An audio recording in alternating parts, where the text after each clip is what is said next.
Right, Germans we've got here, yes, we're going into the referendum and it would be portrayed as unsafe, unknown, SNP dominated, experimental, disruption and a lack of reassurance. But the no people are saying it's safe to stay where we are, it's known, it's an existing democracy, it's tried and tested, continuity, aye, but it's no bad. Yeah. But the point is, as you say, is that if we have a constitution before a draft constitution, I would put in, because that's my view, Aye. and we come up to the referendum, the yes situation then is you're talking about a constitution which is safe, guaranteed, good democracy, global best practice, an orderly transition, and assurance of a better Scotland. Yeah. The no one has no guarantees because there's no constitution, poor democracy, a 19th century system, House of Lords and all that nonsense, uncertain future, not fit for purpose. Yeah. Now, you're absolutely right. I just want to throw one extra thing into this whole constitutional debate. It matters to me in a big way that the last thing we want to happen in Scotland is to have anything remotely like an Irish situation develop. In other words, what annoys me is people like the Scotland on Sunday the other week when they pilloried Alistair Gray. They raised the temperature of the debate, totally unnecessarily. And at some point, if you keep raising the temperature, you'll end up with extremists doing silly things. Now, whatever the result of the referendum, yes or no, afterwards, Scotland will be a divided country. And it could be important now to think forward to that time when the country can then reunite around whatever the decision is. And a draft constitution, and it's certainly one that can be discussed publicly, even if it can't be finally defined, if it could be debated before the referendum, it also allows some kind of a bandage afterwards to unite the country. You're in the land of very wishful thinking. What were you saying about the Irish situation? No, You've gone right away from Ireland. There's no way that if the vote is no for independence, there is no way that Scotland will be treated with any respect in a view to a constitution get a good kick or whatever. Effectively, what you've said there is that's going to be the kickstart to the next referendum. Well, the worrying thing is, whichever way it goes, extremists will emerge if you've got a debate. The temperature gets raised by people like whoever it was, Kenny Parker. I don't know who raised that. What were you saying about Ireland though? You went on, instead of Ireland, then you just moved totally away from it. Well, you've got to be like Ireland. You've got your loyalists. Oh, you're talking about your Union Jack waving loyalists. They turned up at Holyrood while everybody else had gone on holiday just before Christmas. And there was a van parked down in the car park, in Holyrood Park car park, with a Union Jack painted on the roof, and it said "Combat Stress" down the side. And I know that's supposed to be a charity to help people, and yet they're all waving their Union Jacks and all the other people. It's like most of them are probably the same people that were at BNP up at. It's the same bunch of born losers. That's all they are. Yeah, but they're wherever they are. Yeah. Well, I know. Well, I know. Do you really want to raise that spectre? That's quite difficult.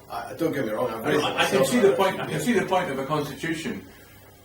It raises the quality of the debate before the referendum. I worry that we could come to a lot of agreement. You'll have these. I worry with the way it's set at the moment. It has to become a much more inclusive, general public inclusive issue. Yeah, no, it does, but and that's the important distinction, Norrie. You won't get unless, for example, Labour for Independence forces the Labour Party down that road. You won't get the other parties to participate in this debate because it's a complete non sequitur. They don't believe in independence. We don't need a constitution because we're wonderfully democratic, uniquely mother of all parliaments. Sovereignty of Westminster. Screw you, sovereignty of Westminster. Blah de blah. So we don't need it. So they won't participate in it. And the only way to take this, and it's a catch-22 this, because if you don't have the safeguards that are described there, the No campaign will continually describe the fiefdom of Alex Salmondo and the dictatorship that's going to turn up. So you need to have it. But the only way you're going to get it is through a yes vote, and it will certainly increase the possibility of a yes vote if you can get a yes campaign, inclusive discussion about the merits, the necessity and the merits of a constitution, and that will be in place when you get independence. If you don't get independence, forget it, you won't have it. Now, at that point, taking your concern, if we're a split society and people then start throwing bombs about, well, discussion about a constitution or anything else we four are going to talk about, they ain't going to help it. You know, there are some people, I don't doubt, sitting down there in the bars in Leith saying, if the bastards don't vote for independence, the gloves are off. Actually, I don't think there are many of them, because I think it's the corollary of what we are as a nation. We can get very aerated about this, but we've never actually felt inclined to shoot people. I like that line, No, and I aerated, think- yes. and, like fizzy drinks. Yeah. The last lot of people you got like that Scottish tartan, what they call it, tartan, Tartan, the odd yeah. bombs. I would put money on it. They had nothing to do. That they were all parts of the MI5. security. I'm sure they were. Well, certainly Agent the guys, provocators. the No guys two who ways got about it. jailed for it, that was well proven that it was all set up by Yeah.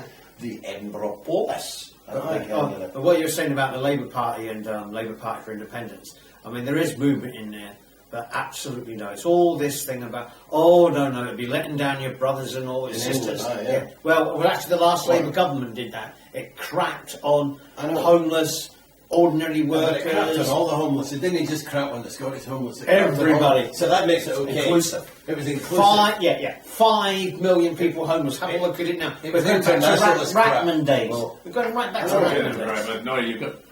the idea appeals to me. What does the Of- constitution? of the Constitution becoming a serious discussion. But how do we reach that? Well, we go back to the problem we talked about earlier. The media has The to be media. involved. Yeah. The media are not going to get involved because none of the unions can afford to say that it's not perfect as it is. Well, it's an interesting question. Though. I mean, if you remember our first debate, you know, because we were around the houses at the end of it about what do we do next. I mean, and I happen to subscribe to Leslie Ruddock's inclination to take the subject around the country. Because, you know, the media won't do it for you, but if you actually take it around the country, and the Scottish Community Alliance are in the process of organising something for the back end of this year to take the whole debate around the country, included in which could be a constitution. I suspect, and this is where you get this debate that happened at the last meeting between the men in grey suits, as Leslie was inclined to call them, and screw the Mac English, whatever you want to call them, don't for Christ's sake put that up. Because the men in grey suits are all inclined the same way. You've got to get the people involved in it. And unfortunately, the media will not help us. The media will not participate in the debate. So, I mean, I think you need a constitutional convention. And okay, the constitutional convention, the way it worked before, it did have everybody involved in it because they were signed up to devolution. The unionist parties won't sign up to this unless something forces it from underneath. But I'm absolutely convinced it has to be there. I think, off the record, the Scottish Government are signed up to that. It's what we do next and how inclusive the debate with the stakeholders, particularly at a local level, is at the next stage. Because it can't be seen as, here's an SNP constitution, which